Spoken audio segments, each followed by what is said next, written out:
Patong buhay ay dakilang manunubos mula sa kanyang tubig ng buhay ang Diyos.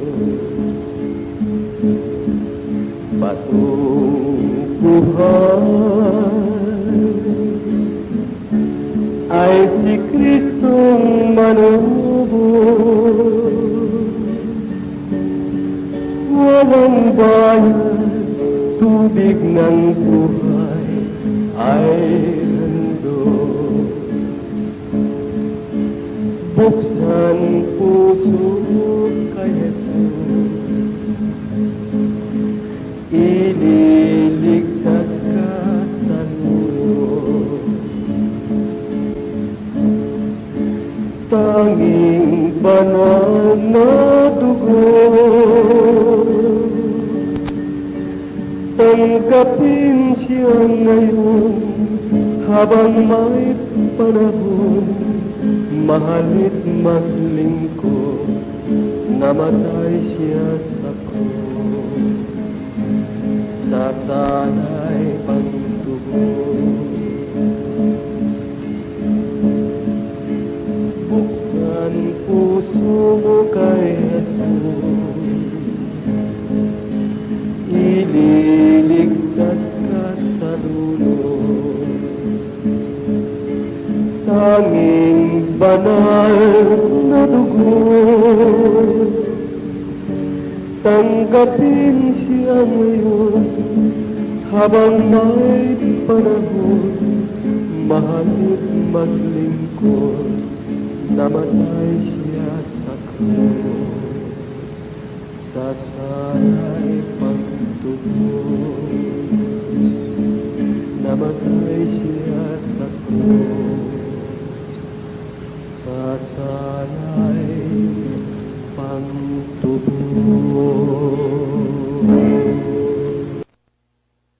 Ang kapayapaan ng Diyos ay sumating lahat. Mga magulang at mga kapatid, minsan pa po kaming mga Kristiyanong naliwanagan sa salita ng Diyos ay nag-aanyayaw pang samahan sa ating pag-aral sa banal na aklat. Tayo po'y manalangin. Ama, minsan pa po lumalambik kami sa inyong harapan upang kami po ay magtanong sa inyong mga salita. Sana, Panginoon Diyos, kung ano ang nakita mo nung kami inyong tinawag at nagpakilala ka, yun po ang makikita mong kababaan sa bawat isa. Ito po ang aming panalangin. Sa pangalan ng aming Panginoong Jesucristo, Amen. Narito po ang ating kapatid. Kami nga po ang mga Kristiyanong naliwanagan sa mga salita ng Diyos. Kaya ipinakita sa amin ng Panginoon sa pamamagitan ng kanyang kapahayagan na noong una kami ay kanyang tinawag. Kaya lubos po ang aming kasiyahan kapag aming binabasa ang banal na aklat.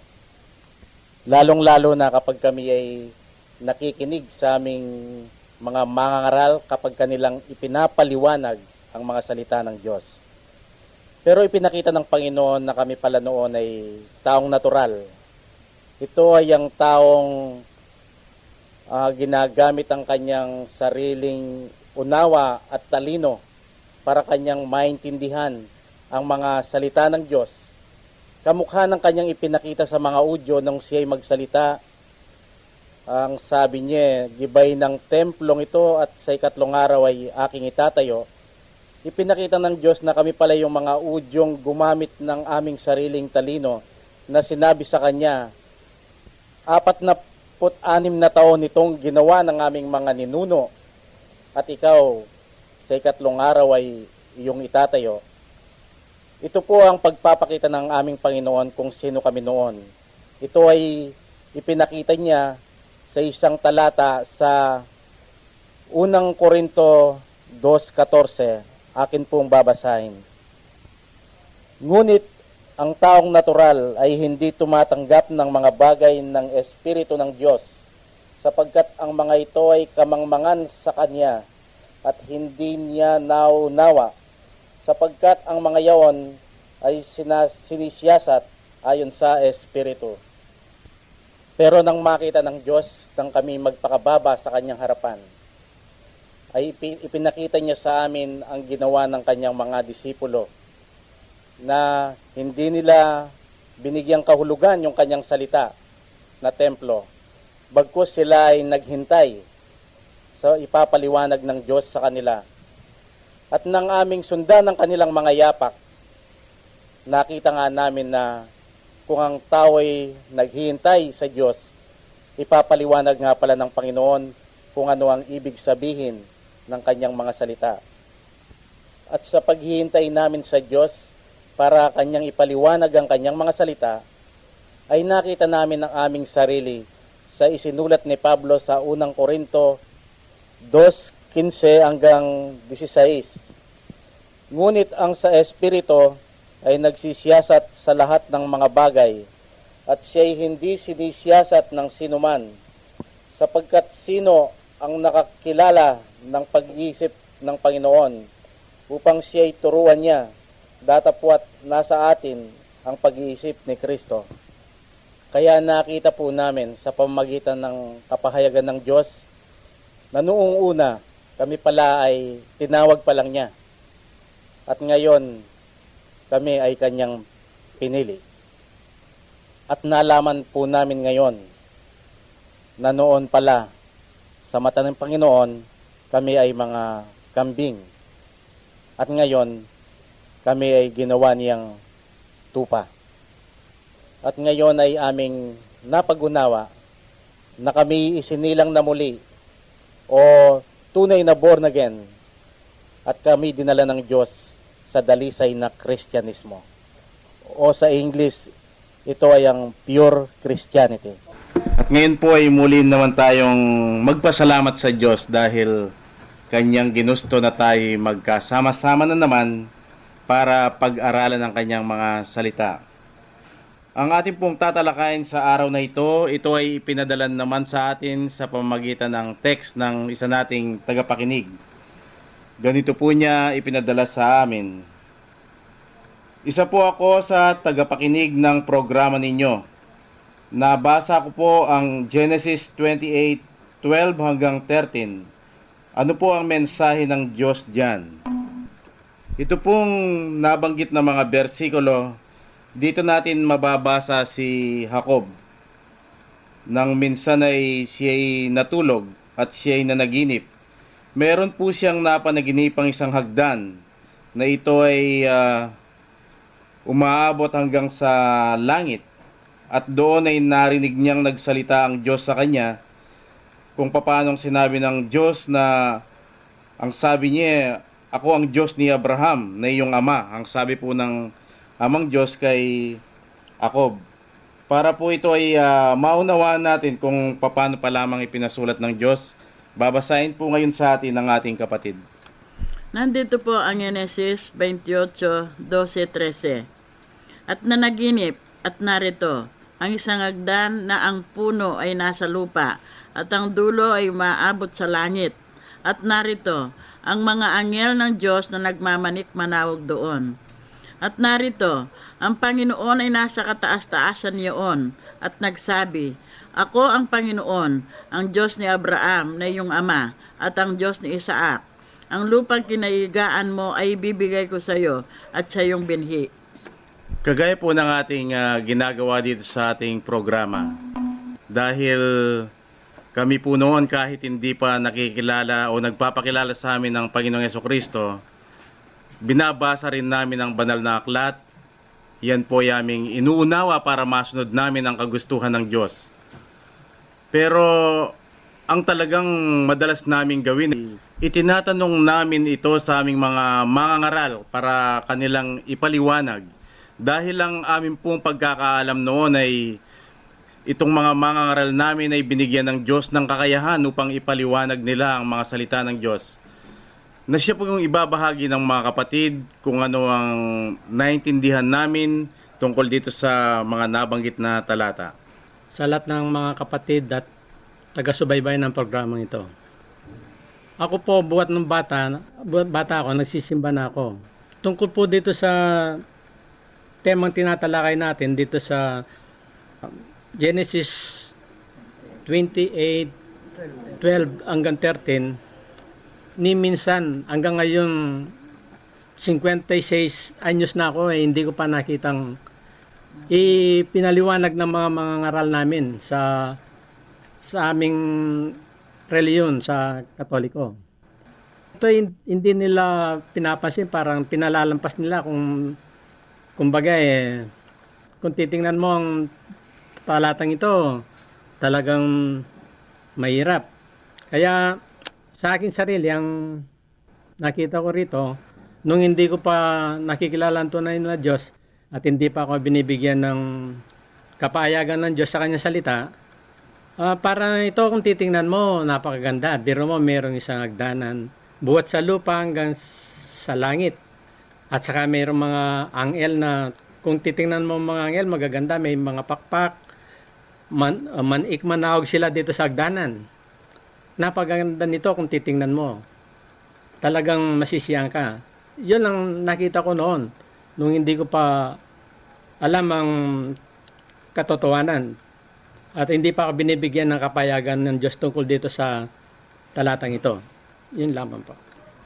Gaya po ng kapatid na nagbahagi, nang hindi pa po ako nagbabasa ng banal na aklat, ito rin ay hindi ko narinig na minsan man ay kanilang tinalakay sa matandang sekta ito. Nang makasama ko po ang mga nagbabasa ng banal na aklat, dahil ang banal na aklat ang kanilang ginagamit at ang aming tagapagturo ay nag-aral ng 5 taon o 10 taon. Kaya ang alam ko, alam niya kung ano ang tinutukoy dito sa banal na aklat. Pero ito po'y dahil palagi akong present sa mga Bible study namin at yung worship fellowship namin, ni minsan po hindi tinalakay ito. At ngayon ko lamang po napansin itong tanong ng ating tagapakinig. Ito pong napanaginipan ni Jacob na isang hagdan magmula sa lupa umabot hanggang sa langit. Ang akin pong naunawaan, ito ay isang pangyayaring naganap lamang sa buhay ni Jacob nang siya'y managinip. At sa akin pong pagbabasa ng banal na aklat, wala akong ibang nabasang pinili ng Diyos na ito'y nakita rin nila. Kaya ito po'y parang istorya lang na lumipas na, kahit sa panahon ngayon ay hindi na ito nakikita pa.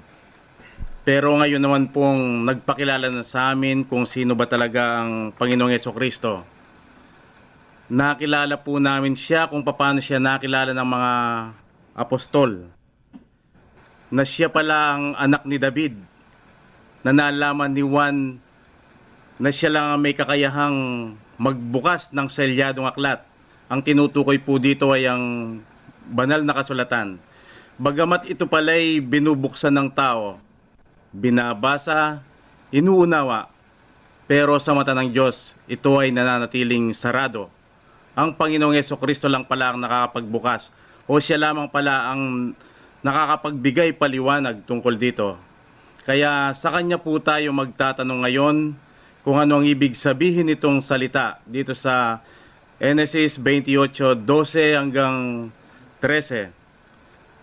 Kung ang marinig po ninyong paliwanag sa amin, bagamat ito ay sumasalungat sa isip ng tao, sumasalungat sa damdamin ng tao, kung ito po ay hindi sumasalungat sa banal na aklat, ito po ay paliwanag ng Diyos. Ito po ay binigay na batayan ng Diyos sa amin. At kung ang lumalabas pong paliwanag, ito ay katanggap-tanggap sa isip ng tao, napakasarap sa damdamin ng tao, pero kung ito ay sumasalungat sa banal na aklat, yung pong paliwanag na yon ay hindi paliwanag ng Diyos, kundi paliwanag lang namin. Kaya kung kami po ang tatanungin ninyo kung ano ang naunawa namin dito, wala rin po kaming maibibigay na paliwanag sa inyo. At itong tanong po ito ng ating tagapakinig ay tanong din namin sa Panginoon. Kaya sama-sama po tayong magtanong sa Kanya kung ano ang ibig sabihin nitong sinalita niya. At kami po dito ay maghihintay lamang sa Diyos ng kapahayagan. Kung ano man po ang Kanyang ibibigay sa amin, ay siya lang naming ibabahagi sa inyo. Sino po kaya ang may kakayahang magpaliwanag ng mga panaginip ng tao? Kung tatanungin po natin ang mga tao, lalong-lalo na yung mga mangangaral, kanilang ipinapaliwanag ang mga panaginip para bigyan nila ng kasiyahan yung nanaginip. Binibigyan nila ito ng sarili nilang kahulugan para yung nanaginip ay matuwa doon sa kanyang panaginip. Kung ang tao po ang tatanungin natin, iyon ang kanyang gagawin. Pero kung ang Diyos naman ang tatanungin natin, sino nga kaya ang pwedeng magpaliwanag ng mga panaginip? Nandito po ang Genesis 48. At kanilang sinabi sa kanya, kami ay nanaginip ng panaginip at walang sino mang makapagpaliwanag. At sinabi sa kanila ni Jose, hindi ba ukol sa Diyos ang mga paliwanag? Sinasama ko sa inyo na inyong saysayin sa akin. Dito po sa King James Version, English, idiniin talaga na ang Diyos ang siyang nagpapaliwanag ng mga panaginip. Babasahin ko po. And they said unto him, we have dreamed a dream, and there is no interpreter of it. And Joseph said unto them, do not interpretation belong to God. Tell me them, I pray you. Dito po sa ating talatang binasa, kung inyong mapapansin, ang Diyos lamang pala ang may kakayahang magpaliwanag ng mga panaginip. Pero bakit ang tao mayroon siyang lakas ng loob na ito'y ipaliwanag? Isa pa rin pong ipinahayag ng Diyos kung paano ang tao ay nangangahas sa kanyang mga salita. Lalong-lalo na po yung mga hula na ito rin ay pinakikialaman ng tao. Kanila ring ipinapaliwanag ang mga hula na dapat ang Diyos din ang magpaliwanag. Basahin po natin itong 2 Pedro 1:20. Pakinggan po natin ang Panginoon. Nandito po ang 2 Pedro 1:20. Na maalaman muna ito na alinmang hula ng kasulatan ay hindi nagbubuhat sa sariling pagpapaliwanag. Basahin ko po muli dito sa English ng King James Version yung binasa ng ating kapatid. 2 Peter 1:20. Knowing this first, that no prophecy of the Scripture is of any private interpretation. Ang paliwanag po ng aming mga mangangaral dito, ang private interpretation kami ang tinutukoy nila. Hindi raw kami mga miyembro ang may karapatang magpaliwanag sa mga salita ng Diyos. Sila lang ang may kakayahang magpaliwanag dito. Dito po sa ipinahayag ng Diyos, nakita namin ang sarili na talagang kami nalinlang.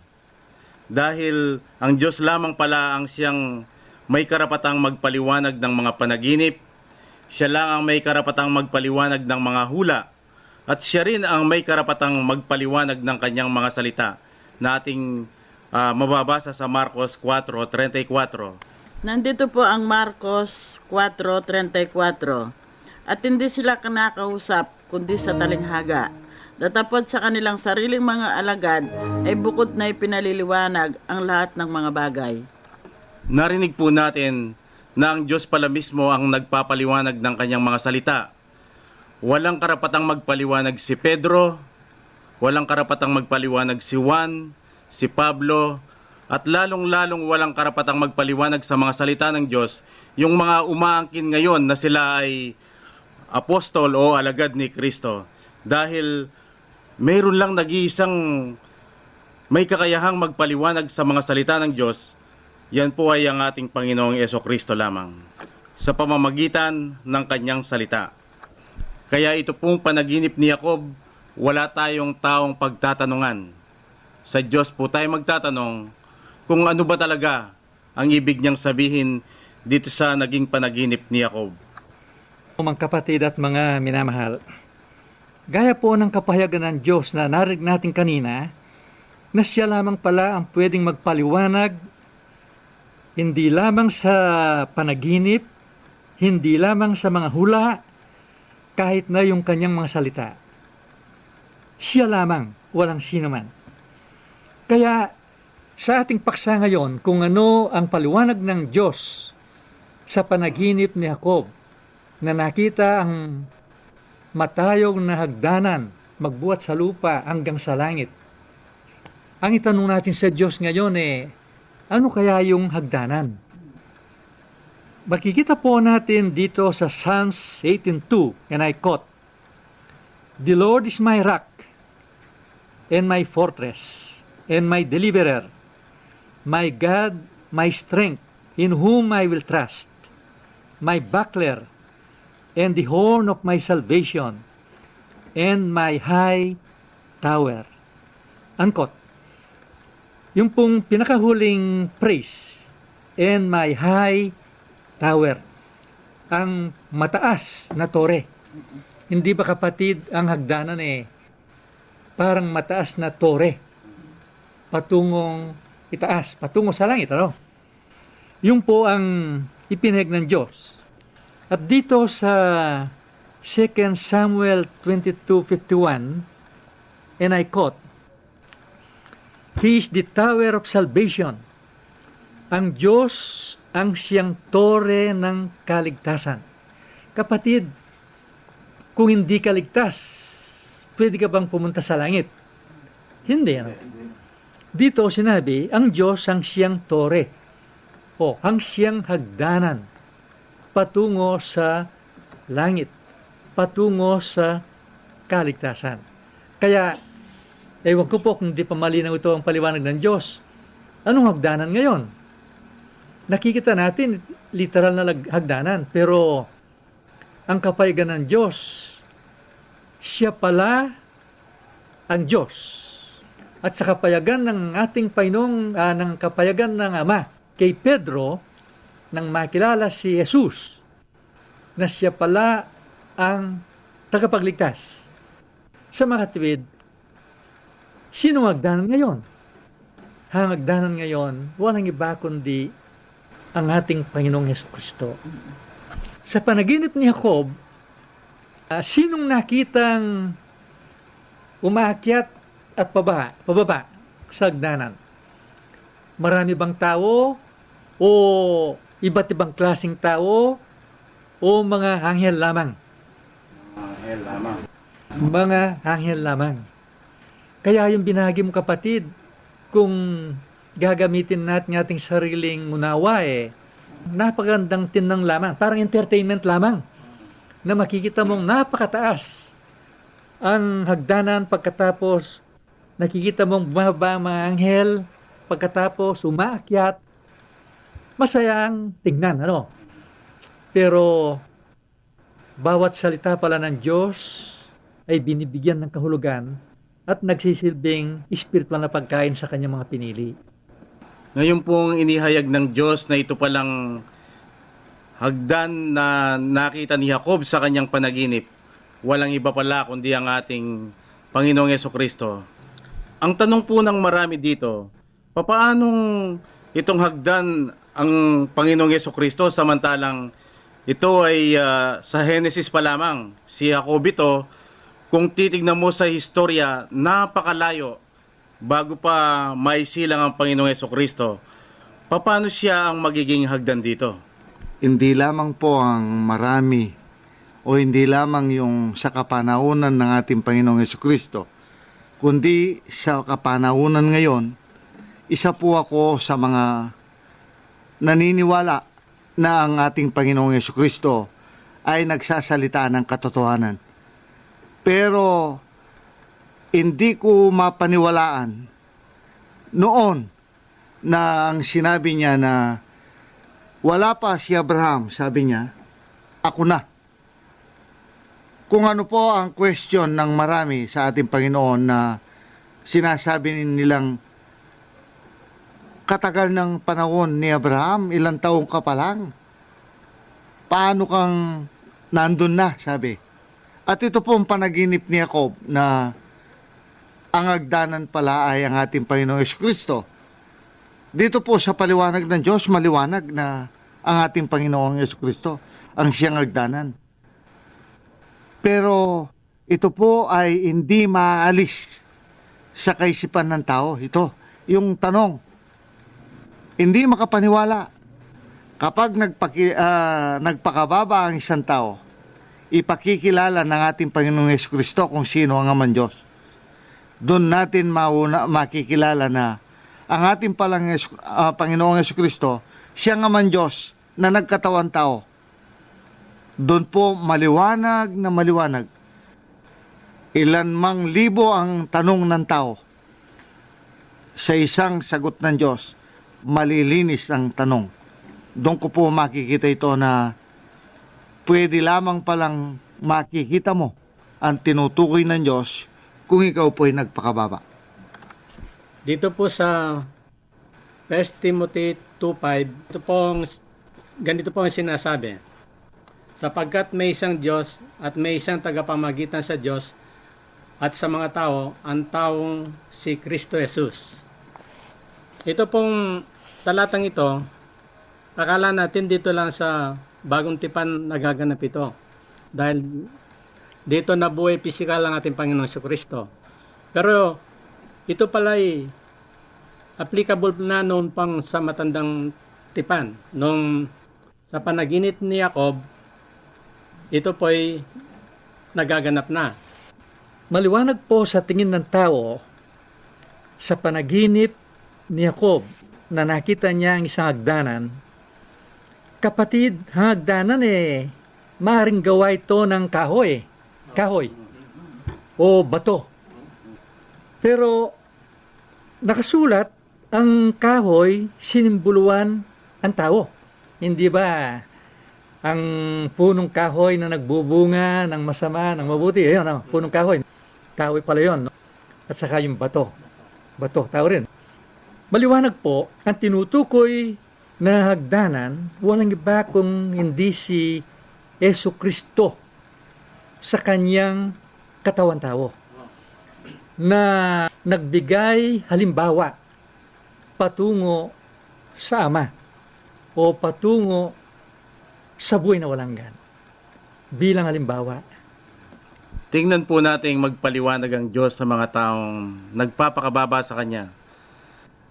Kung paano itong ipinakita ng Diyos kay Jacob sa pamamagitan ng kanyang panaginip, itong hagdanan, ito pala'y ipinakita rin ng ating Panginoong Jesucristo kay Nathaniel. Dahil si Jacob ay nagpakababa sa Diyos at si Nathaniel man ay nagpakababa sa Diyos, ay ipinakita rin sa kanya ng Panginoong Jesucristo itong tungkol sa hagdanan na ating mababasa sa Aklat ni Juan, Kapitulo 1, versikulo 49 hanggang 51. Nandito po ang 1:49 hanggang 51. Sumagot si Nathaniel sa kanya, Rabi, ikaw ang anak ng Diyos, ikaw ang hari ng Israel. Si Jesus ay sumagot, sinabi sa kanya, dahil baga sa sinabi ko sa iyo, kita'y nakita sa ilalim ng puno ng igos, kaya ka sumampalataya. Makikita mo ang mga bagay na lalong dakila kaysa rito. At sinabi niya sa kanya, katotohanan, katotohanan sinasabi ko sa iyo, makikita ninyong bukas ang langit at ang mga anghel ng Diyos na nagmamanhik manahog sa ulunan ng anak ng tao. Tingnan po natin kung paano binubuo ng Diyos ang kanyang mensahe sa iba't ibang aklat ng banal na kasulatan. Noon kapatid, akala natin magkaiba yung aklat noong lumang tipan. Noong lumang tipan, kaysa mga aklat sa bagong tipan. Pero ngayon, nagkaugnayan. Dahil pala ang buong banal na aklat ay salita ng Diyos. Hindi ba si Jacob nakilala kung sino ang Diyos ni Abraham at ang kanyang amang si Isaac? Ganyan din ang nakita ni Nathaniel sa ating Panginoong Jesucristo nang sabihin niyang, Rabi, kayo po ang hari ng Israel. Literal physical ba yun? Hindi pwede, kaya tinuya ng mga Hudyo, tinuya ng mga saserdote si Jesucristo na ikaw ba'y hari ng Israel? Ang sabi nila tinuya. Hindi lang nakilala na siya pala ang Ama. Yun ang pagkakilala ni Jacob. At sabi ni Nathaniel, At kayo po ang anak ng Diyos, sabi niya. Anak ng Diyos.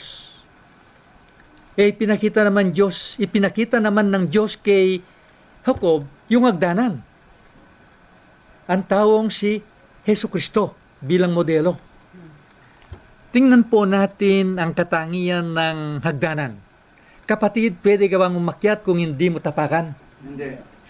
Hindi ba yon ang katangian ng ating Panginoong Jesucristo sa kababaan? Pwedeng umakyat sa hagdanan kung hindi ka ahakbang. Ganyan din sa ating Panginoong Jesucristo, paano ka makakaraos sa iyong pinatutungunan sa buhay na walanggan kung hindi ka lalakad sunod sa ating Panginoong Jesucristo? Ngayon pong tuluyan ang inihayag sa atin ng ating Panginoong Diyos. Ito palang hagdanang nakita ni Jacob ay ang Panginoong Jesucristo mismo. Sino man kaya yung mga nakita niyang, ang sabi ni Jacob, nakita niya yung mga anghel, manikmanawag dito sa hagdanan. Sino po kaya itong mga anghel na ito na nakita ni Jacob? Mga kapatid, noon nakala natin ang mga anghel yung may pakpak. Pero sa Diyos, ang anghel pala ay mayroong dalawang kahulugan. Isang kahulugan o isang referensya sa anghel ay ang Diyos mismo. Makikita po natin to sa Hukom 6:22 hanggang 23. Nandito po ang Hukom 6:22 hanggang 23. At nakita ni Gideon na siya ang anghel ng Panginoon. Sinabi ni Gideon, Aba, Panginoong Diyos, sapagkat aking nakita ang anghel ng Panginoon na mukhahan. At sinabi ng Panginoon sa kanya, Kapayapaan ang sumayo, huwag kang matakot, hindi ka mamamatay. Doon po maliwanag ang anghel. Tinutukoy walang iba kundi ang Diyos. Pero meron pang isang referensya ang anghel. Dito naman hindi ang Diyos kundi isang alagad ng ating Panginoon. Kapatid, pwede mo basahin ng Revelation 22:8 hanggang 9. Nandito po ang Revelation 22:8 hanggang 9. At akong si Juan, ako ang nakarinig ng nakakita ng mga bagay na ito. At nang aking marinig at makita ay nagpatira pa ako upang sumamba sa harapan ng anghel na nagpakita sa akin ng mga bagay na ito. At sinabi sa kanya, Ingatan mong huwag gawin yan. Ako'y kapwa mo alipin at iyong mga kapatid na mga propeta at mga tumutupad ng mga salita ng aklat na ito. Sumamba ka sa Diyos. Sa dalawang referensya ng anghel, maliwanag na ang nakita ni Jacob sa kanyang panaginip, hindi yung Diyos, kundi ang mga alagad ng ating Panginoong Diyos. Mga alipin. Ganyan din ang sinabi ng ating Panginoong Jesucristo kay Nathaniel. Nang sabi niya, hindi pa ito ang makikita mo, sabi, kundi mabubuksan ang langit at makikita mong manikmanawag ang mga anghel, sabi. Kaya ang mga anghel na tinutukoy ng ating Panginoong Jesucristo kay Nathaniel at yung mga anghel na nakita ni Jacob sa kanyang panaginip, manikmanawag sa hagdanan, ay ang mga alipin o pinili ng ating Panginoong Diyos. Kung ang mga anghel dito na nakita ni Jacob, yun pala yung mga alipin ng Diyos o kanyang pinili, bakit kaya nakita niya, sabi niya, manikmanawag sila? Ano kaya ang kahulugan ng mga pinili ng Diyos na nakikita ni Jacob? Kung minsan ay pumapanhik, kung minsan naman ay nananawag. Ano kaya ang kahulugan noon sa mata ng ating Panginoon? Pagkatapos po ang pinahayag ng Diyos na ang mga anghel pala walang iba kundi ang kanyang mga pinili, sa panaginip ni Jacob, ang mga anghel na nakita niya doon ay si Noe. Nang tanggaping lahat ang sinasabi ng Diyos kay Noe na gumawa nga siya ng daong, yun ang pag-akyat ni Noe. Pero sinabi rin ng Panginoon na ipangaral, no? Ipangaral yung narinig niya sa Diyos. Hindi po nakasulat ito Pero Marami ba o meron bang naniwala kay Noe? Maliban sa kanyang pamilya? Wala. Ano kayang naramdaman ni Noe nang walang naniwala sa kanya? Yan po, obvious yun. Talagang si Noe, galit yun, no? Kaya, pababa sa hagdanan niyan. Si Abraham, lolo ni Jacob si Abraham Kailan nakita ni Jacob sa kanyang panaginip bilang anghel si Abraham? Nang sabihin ng Diyos kay Abraham, Abraham, ang sabi niya, alis ka sa Aran, sa Ur, at punta ka sa Canaan, na kung saan umaagos ang pulot at gatas. Basta po, sumunod na lamang ganyan si Abraham. Yon ang pag-akyat ni Abraham bilang anghel sa hagdanan nakita ni Jacob sa kanyang panaginip. Pero nang nagpunta sila sa Egypto, nang natakot si Abraham sa hari kay Abimelech, sinabi niya sa hari si Sarai na kanyang asawa, sinabi niya kapatid lamang Dahil kung sasabihin asawa niya, dahil gusto ng hari si Sarai, papatayin si Abraham Natakot siya. Yun ang nakita ni Jacob bilang anghel na pababa sa hagdanan. Papunta saan? Sa lupa. Yung po, alam natin ang lupa, sinimbolo ng tao. Parang bumalik o papunta ang pagkawalang tiwala sa Diyos. At ang mahalagang mensahe ng Diyos kay Jacob sa kanyang panaginip ay makita ang kanyang sarili na isa sa mga anghel na manikmanawag sa hagdanan. Karagdagan po doon sa ibinagi ng kapatid, nakita rin po ni Jacob ang kanyang panaginip ng manikmanawag ang anghel. Mga anghel, isa po si David na kanyang nakita. Na si David po sa ating nakikita, takot na takot si David sa salita ng Diyos. Kaya nga, anumang gawin ni Haring Saul sa kanya, ang sabi niya, sino ako para usagaan ko ang isang anak ng Diyos? Yun po ang nakita ni Jacob sa panaginip niyang umakyat si David. Pero alam po natin dahil sa hindi pwedeng diretso ang anak ng Diyos na aakyat, bababa rin. Alam po natin ang kasaysayan ni David nang makita naman niya si Bathsheba.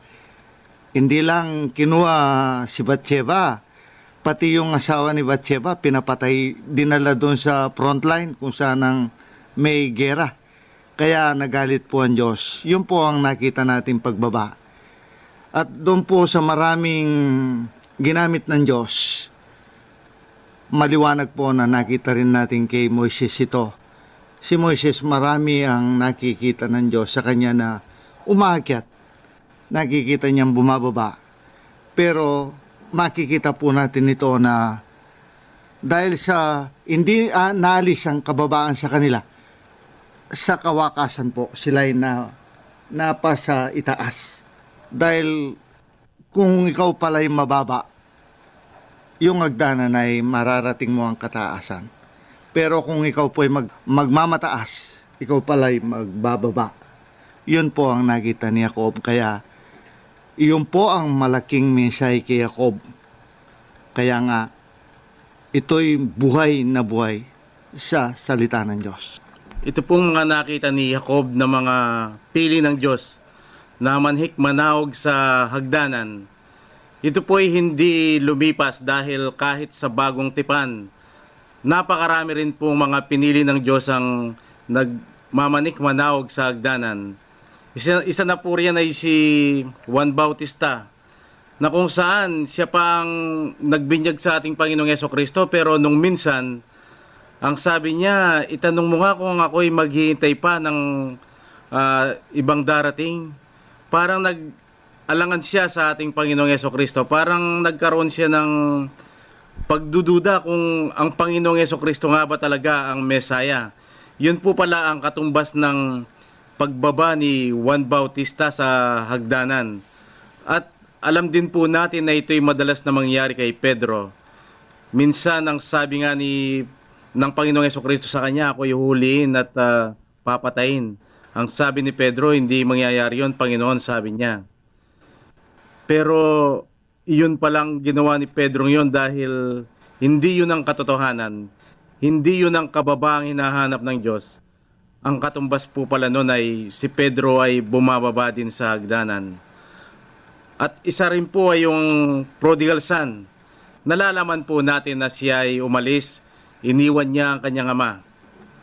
Siya po ay pumunta sa ibang bayan. Yun po pala ang katumbas ng prodigal son na siya ay bumababa sa hagdanan.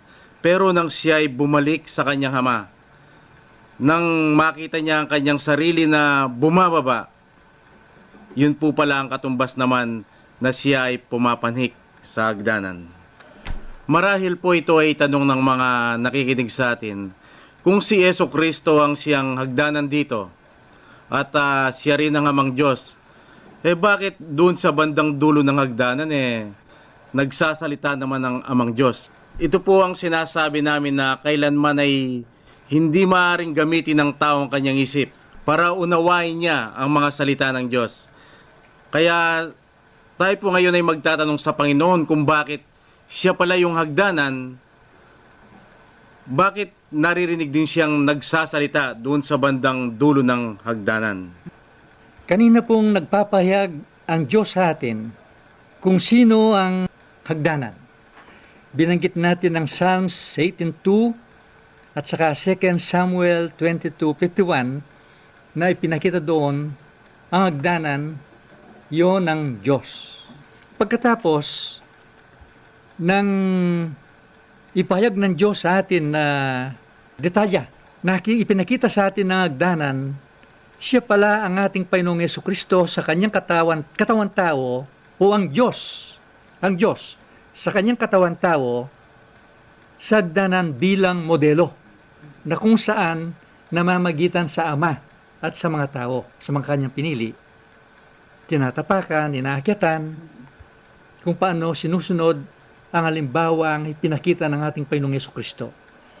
Pero dito naman sa Genesis 28:13, ang sabi rito, quote, "And behold, the Lord stood above it, and said, I am the Lord of Abraham, thy father, and the God of Isaac.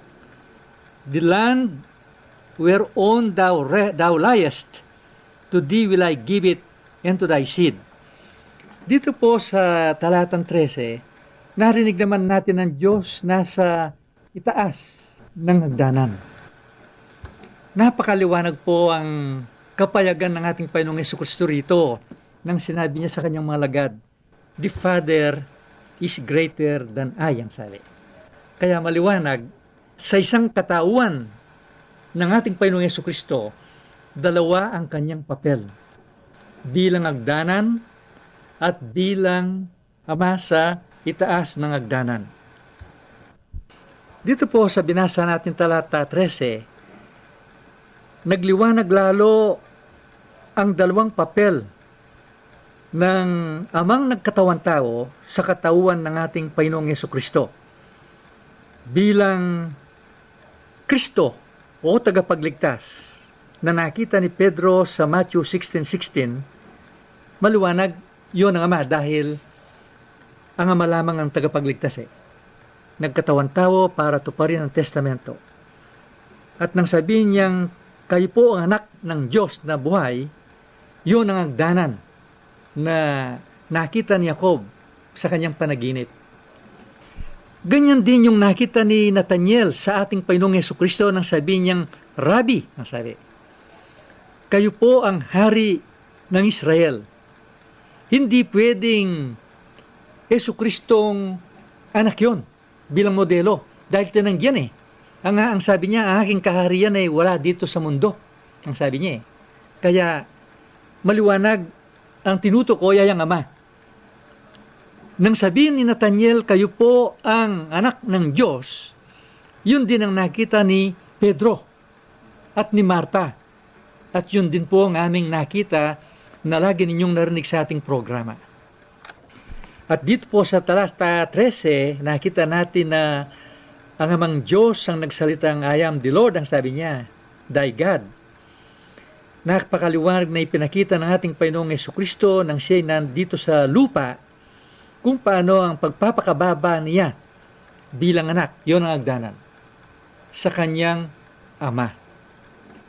At ang ama naman na nagsalita, ito ang aking kinalulugdan na anak, na napakaliwanag, nasa itas nga ang amang Diyos sa katawan ni Jesucristo, sa anak pa rin sa katawan na ng ating Panginoong Jesucristo.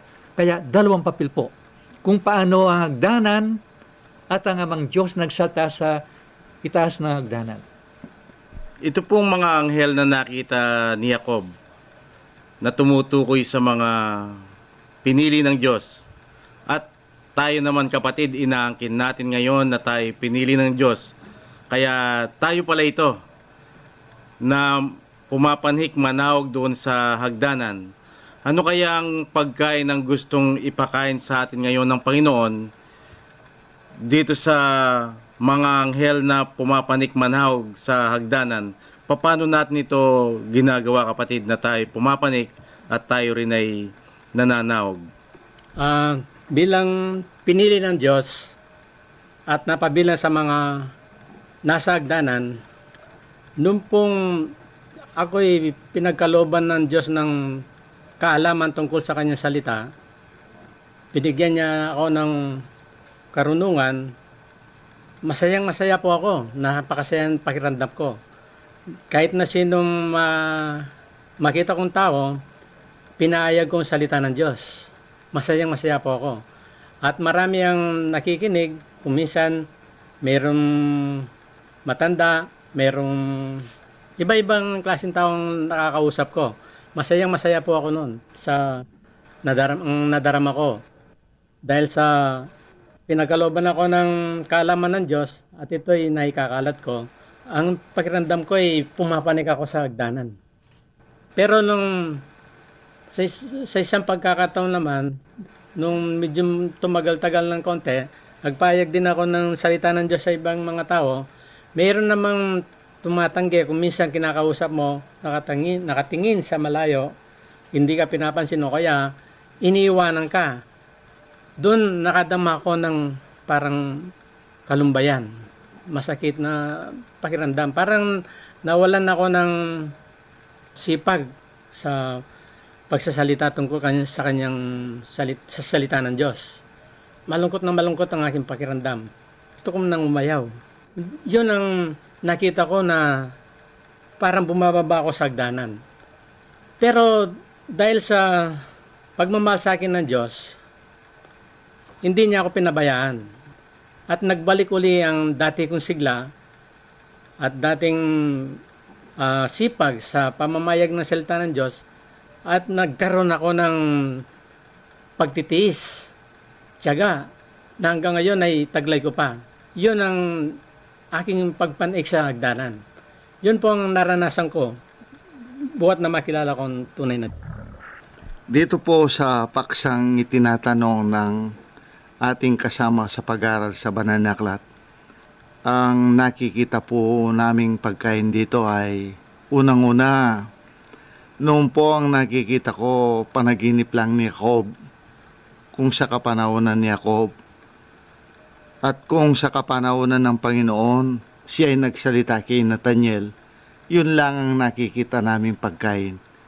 Pero ngayon, iba pala po ang kung ikaw ay nagpakababa sa Panginoon, kung ano ang ipinakitang pagkain kay Jacob, kay Nathaniel, ganun din pala ang pagkain ibibigay sa amin. Marami pong beses sa buhay namin bilang anak ng Diyos, isa na po ako dito na kung minsan, nakikita ng Diyos sa tingin ko. Malayong malayo po kasi ang tingin ng anak ng Diyos kaysa tingin ng Diyos o ang nakikita ng Diyos. Nakikita po niya ang aking puso na parang diretso ang lakad ko papunta sa kagustuhan ng Diyos. Pero ang Diyos pala nakikita niya, ako pala ay bumababa. Kaya hindi po sapat sa mga mensaheng kanyang ibinibigay. Dapat pang ako'y managinip. Halimbawa po, nakikita kasi ng Panginoon na Sa tingin ko, okay na ako bilang anak ng Diyos. Masaya na ako dahil sa nakilala ko ang Diyos, naunawang kanyang salita. Pero yung palang puso ko, hindi ko pa nakikita. Kaya ako po'y nanaginip. Sabi ko nga minsan, bakit ako'y nakasakay sa sasakyan ang bilis? Nasa labas ako, sa bintana po, nakahawak akong ganyan. Alos mahulog na ako. Yung kapatid nasa loob, gusto akong ipasok sa bintana, pero hindi pwede. Kaya nang sabihin kong hindi ko na po kaya, mahuhulog na ako, sabi ko, uminto po ang sasakyan at nabuksan ang. Doon ko po nakita na ang mensaheng pinakita kay Jacob, yun din ang pinakita kay Nathaniel, at yun din ang pinakita sa akin na kung hindi rin sa tulong ng Diyos, hindi ako makakaakyat. Ang nakikita ko, yung palang pag-akyat ko, pagbaba. Kaya pinakita ng Diyos, anak, bumababa ka. Kaya doon po, sa tulong niya, ako'y umakyat. Marami naman pong beses na kung minsan, nakikita ko na ako'y bumababa. Pero sa tulong ng Diyos, ako pala'y umakyat.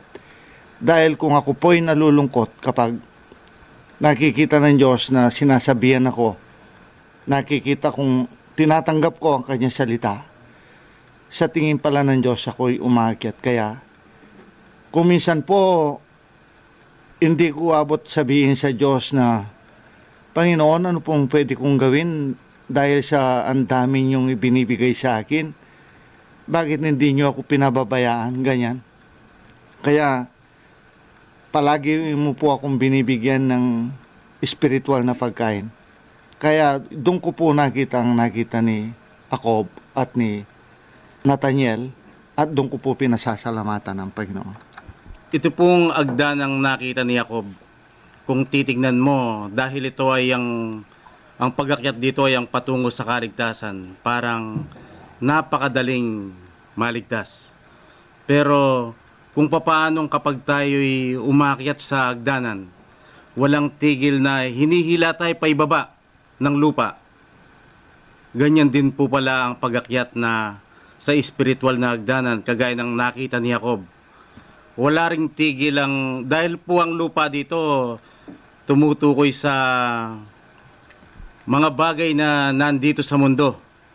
Ito po yung karangyaan, kapangyarihan, at yung pagtingin ng mga tao sa iyo. Kaya hindi po pala napakadaling pumanik sa agdanan. At ang isa po dyan, napakadali namang bumaba. Kung ikaw ay aayon doon sa hila ng lupa, napakadaling bumaba. Pero dahil sa pagmamahal ng Diyos, dahil ang Diyos ay walang tigil sa pagbibigay ng paalala sa kanyang mga anak. Kapag malapit ka ng ikaw ay muling mahulog, ang Diyos ay walang tigil na ikaw ay kanyang papaluin, ipapakita niya sa iyo na ikaw ay malapit ka ng mahulog, ikaw ay bumababa na. Kaya sa pamagitan ng pagmamahal ng Diyos na yan, ikaw ay muling papanhik. Kaya dahil po ang pagpanhik dito sa tunay na hagdanan ay patungo sa kaligtasan, napakakonting mga tao ngayon ang gustong pumanik dito sa hagdanan dahil lubhang napakahirap. Samantala, kayo po ay maaaring magbasa ng mga articles namin doon po sa internet. Magpunta kayo sa website na www.purechristianity.org. Lahat po yun ay small letter at one word lang. Tayo po ngayon ay magpasalamat. Panginoon, marami pong salamat at ipinakita ninyong sa pamagitan ng pagpapakababa, kami ay tumuntong sa hagdanan. Nalalaman po naming napakahirap humakyat dito. Pero alam po namin sa pamagitan ng inyong awa, iabot ninyo ang inyong mga kamay, hihilahin po ninyo kaming pataas para kami ay maligtas dahil sa ganoong paraan lamang namin malalampasan at maakyat ang hagdanan. Ito po ang aming pasasalamat sa pangalan ng aming Panginoong Hesukristo. Amen.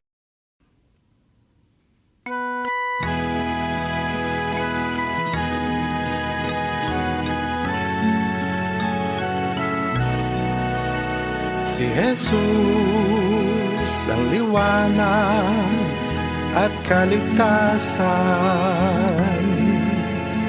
Ang buhay sa Kanya ay kariktan.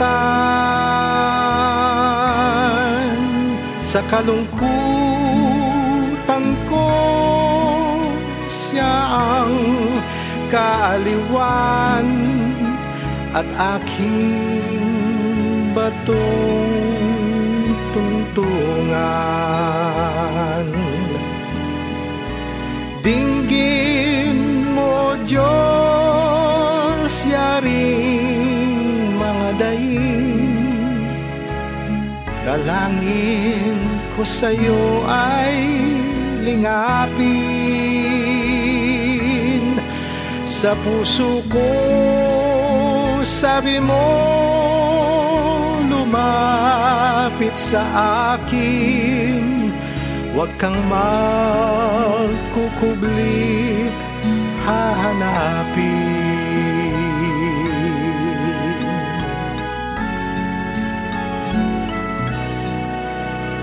O Jesus, sa mo ay alalahanin. Dulot mo ay lakas sa panindim. Tanglawan ng daan, diway ilawan din. Papuri sa iyo ay tanggapin. O Jesus, sa ko ay alalahanin. Dulot mo ay lakas sa panindim. Tanglawan ng daan, diway ilawan din. Awitin iyong tanggapin.